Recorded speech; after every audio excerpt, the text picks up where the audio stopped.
Downtown at the Museum of Modern Art, occupying almost all of the fourth floor, a new exhibition brings together again the collection of the writer Gertrude Stein and her family. They famously lived in Paris in the early 1900s and helped put Picasso and Matisse on the map.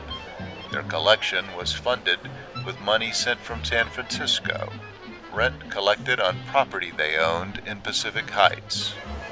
When Michael Stein was a young man, he worked in the cable car business, and then he also built the first rental flats in San Francisco. He had them designed by Edgar Matthews, and they were built at the corner of Washington and Lyon Streets. And did they actually live there? No, they lived on Pierce Street. They were built specifically as rentals, and that was a chief source of income for the Steins, even years after they had moved to Paris. They came home to check on their property after the 1906 earthquake. They lived primarily in hotels when they were back after the 1906 earthquake.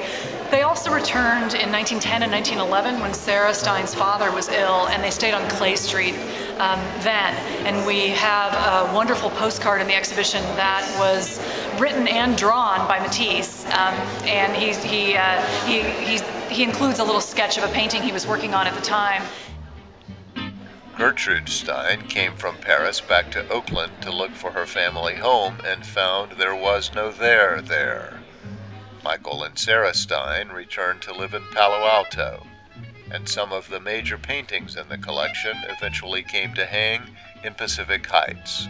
Elise Haas was a great friend of Sarah Stein's, and when Sarah Stein began selling pictures in the 1940s to support the ever-growing debts that her grandson had run up as a very passionate raiser and racer of horses, Sarah Stein sold many of these pieces to Elise Haas. And so some of the most important paintings from Sarah and Michael's collection found their way to Pacific Heights during those years, and then came to SF MoMA when Elise Haas passed away in 1990.